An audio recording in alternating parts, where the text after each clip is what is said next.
Welcome back to Talk Time. This is part 4 with Stand and Stan, and I'm going to start things off with a question of what is your educational background as far as what schools you went to or what level of education do you have?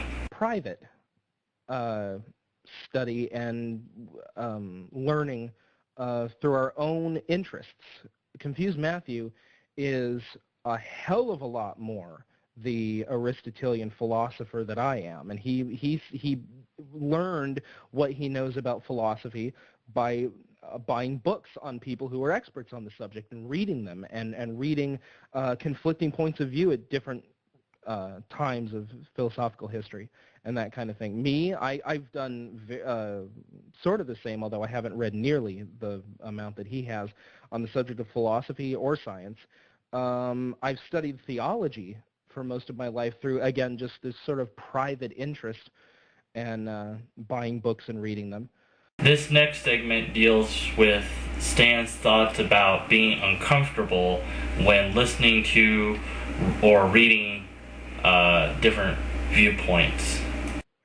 To have a healthy sense of uncomfortableness or trepidation is good. I would liken that to actually, ironically, a Deep Space Nine episode where Odo meets his or talks with his the scientist who discovered him and helped him to develop as a person, and the two of them now have to try and do the same thing with this little baby changeling they've found. And Odo doesn't want to cause it any discomfort. He wants the method that he uses to teach this thing, he wants it to be totally benign. And the doctor says, if we do that, it'll just lie there. It'll just lie there and never realize its full potential. And I think if we stick to, if Christians stick to apologetics that simply restate things that we already believe and then justify it based on belief alone, which there's a place for that too.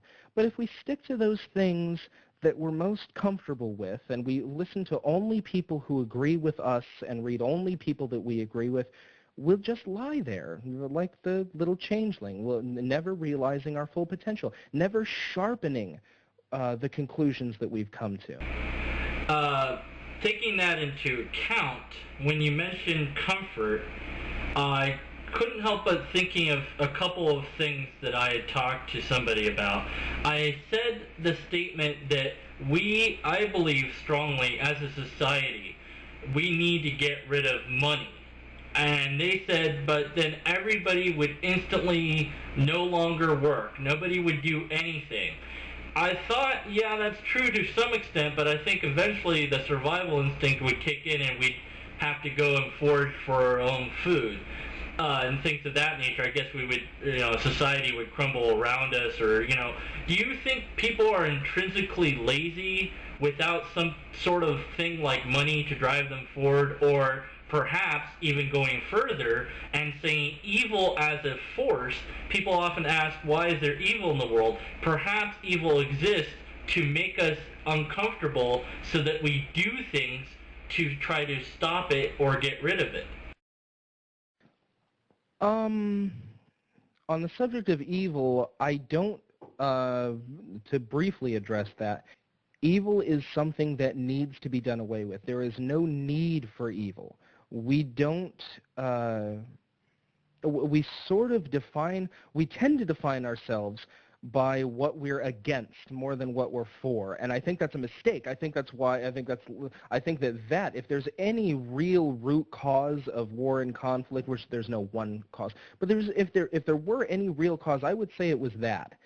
I don't think that evil is a necessary anything. I think evil in a theological sense was a mistake. It was an unintended consequence. I would never categorize evil as being good or necessary in order for us to be good, in order for us to have some contrast. I think that theologically speaking, I think we were always meant to be good, and the evil was an unfortunate and unintended consequence. To talk, the other thing about would we be lazy and lethargic and keep to ourselves if we didn't have some kind of compensation? My answer is no, and this is probably one of the most controversial things that I'll ever say on anything. No, I think that human beings are capable in and of themselves of being good with no regard to compensation. I think that, and I think that because we have such a high capacity to empathize, because we have an intellect, because we can recognize the good, that we are capable of doing and being good and aspiring to be good for good's sake. I think that's highly unlikely because the other side of our nature is to be selfish. And those two things are the greatest internal conflicts. And sometimes the line isn't altogether clear. Am I being selfish or am I being practical? Sometimes practicality involves selfishness. But regardless, I do think that we as a people have a capacity to simply be good. Whether or not that will ever lead to some kind of utopian society, I would say probably not, but I do think it's within the realm of our ability to achieve that. What sort of schooling have you had? Not much. This will conclude part 4. There's a lot I had to edit out on this one, unfortunately. If you're really interested in the longer version, I go ahead and leave a comment and say, hey, yeah, I want to hear the whole thing. And I'll try to make that available to you, probably in WAV format, and I'll just email it out as appropriate.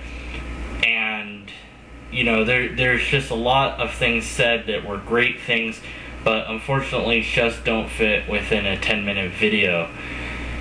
Having said that, there are more parts, and they will probably be summarily edited as well to fit within that time frame, but still get all the points that I think are the most important points made by Stan about the subjects we're talking about.